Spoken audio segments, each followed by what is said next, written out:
Welcome, children. Today, let us learn the lesson Michelangelo. First, let's know about the author. The author of the story is Saburan Singh Kalra, who is known by his pen name Gulzar. He was born on 18th August 1934 in Punjab. He is known for his poetry in Hindi, Urdu, Punjabi, and other languages. He is an Oscar-winning Indian film director, lyricist, and poet. He won recognition for his contribution to Indian literature as well as to Hindi cinema. Do you want to know more about Michelangelo? Listen. Michelangelo was an Italian Renaissance painter, sculptor, architect, poet, and engineer. Along with Leonardo da Vinci, he is often called a Renaissance man, which means that he had great talent in many areas. He was born on 6th March 1475 in Capri, in Italy.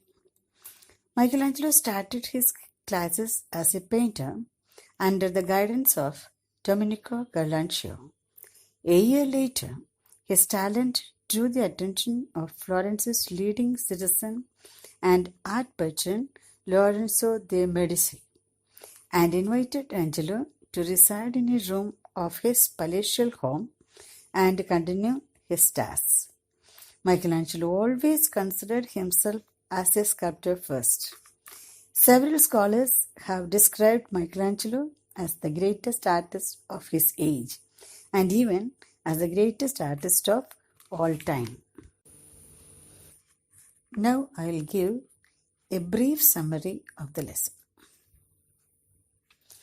Michelangelo, unlike other artists of the day, did not conjure up faces in his mind, and that's why he was constantly in search of models for baby Jesus, for the Magi, for Gabriel, and for each of the disciples.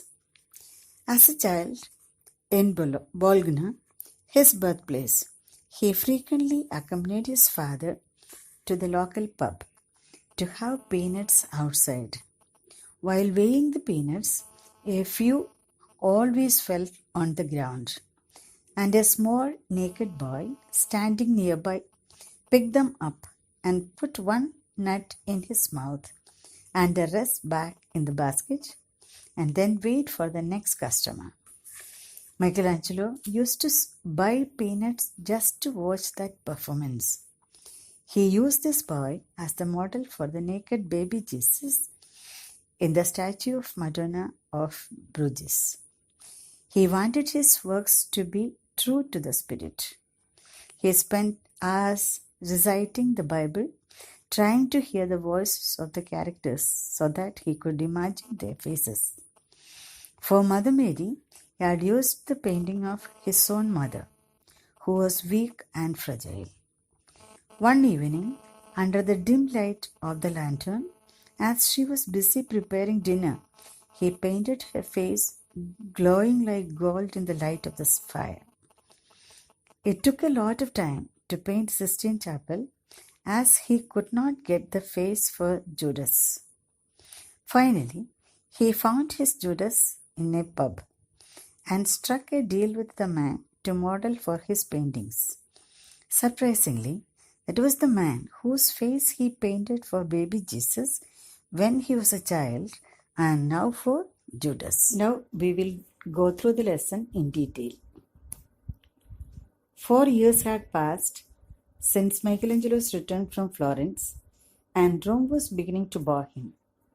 Now, 4 years ago, he returned to Rome from Florence, and now Rome was becoming a boring place for him. "You can't find faces in Rome," Michelangelo grumbled to Pope Julius. "There's no character in the faces here. They all look alike." Michelangelo faced boredom in Rome because it seemed to him that there was no character in the faces of Rome. He believed that all faces in Rome looked alike, and therefore they could not inspire his heart. And what do you see in my face? The Pope asked almost in jest. The Pope asked him, what do you see in my face? In a jovial way, he asked. Without even a pause, the artist replied, a burning candle. Without even a pause, without even thinking a minute, he said, a burning candle. You are just like a burning candle. What's the significance of a burning candle? A burning candle always burn itself and give light to others. And he meant that Pope Julius is just like a burning candle.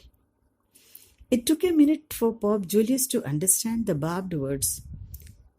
The first instant, he did not understand what he meant. But later he understood. I think I know what you mean. He said finally with a smile. With a smile he said, yes, now I am understanding what you meant with it. I am just one more candle that burns at the altar alongside those 1,000 others. Right?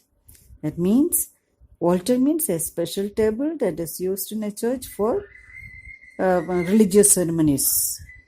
And I am one more candle that burns at the altar. So many people have sacrificed their or devoted their lives for the betterment of the weak and the downtrodden. And I am the next one who is devoting my life for their upliftment. Michelangelo was silent. Angelo, the Pope continued, for 4 whole years you have been looking for Judas. I can't believe that in this vast universe that the Lord has created, where no two faces look alike, you cannot find faces, cannot discover models. Angelo, the Pope continued, he said again, for 4 whole years you have been looking for the face of Judas. And I can't understand why you are not able to find out the model for Judas in this universe where so many people are there and no two faces resemble. And it is high time for you to find a face for Judas. Surely he couldn't complete that. Before that, Michelangelo walked off. Before the Pope could finish, Michelangelo had walked out. He went away. Pope Julius looked pensively. In a thoughtful way, Pope Julius stood there at the retreating back of his moody painter, looking at the back. That means the person who is retreating means moving back or going back of the moody painter. He looked at him. 4 years ago, Pope Julius had commissioned Michelangelo for a special task. Now, the work which is assigned to him was given 4 years before. 4 years ago, Pope Julius had commissioned means given a task or selecting someone for doing a special task is called commissioned. Julius had commissioned Michelangelo for a special task. What is the task? To paint frescoes. So what do you mean by a fresco? A fresco is a painting done rapidly in watercolor on wet plaster on a wall or ceiling so that the colors penetrate the plaster and become fixed as it dries so that colors will not fade much. That is the speciality of a fresco. And the frescoes of important events from the Bible are to be painted. That was the task given to him by Pope Julius on the walls and the ceilings of the Sistine Chapel. On the walls and ceilings of the Sistine Chapel, he has to paint frescoes of important events from the Bible. Now they were nearly done, almost getting over. Only the last judgment remained unfinished. Only one thing is left. That is the last judgment. That he hoped he will finish as early as possible. We will see the balance next class.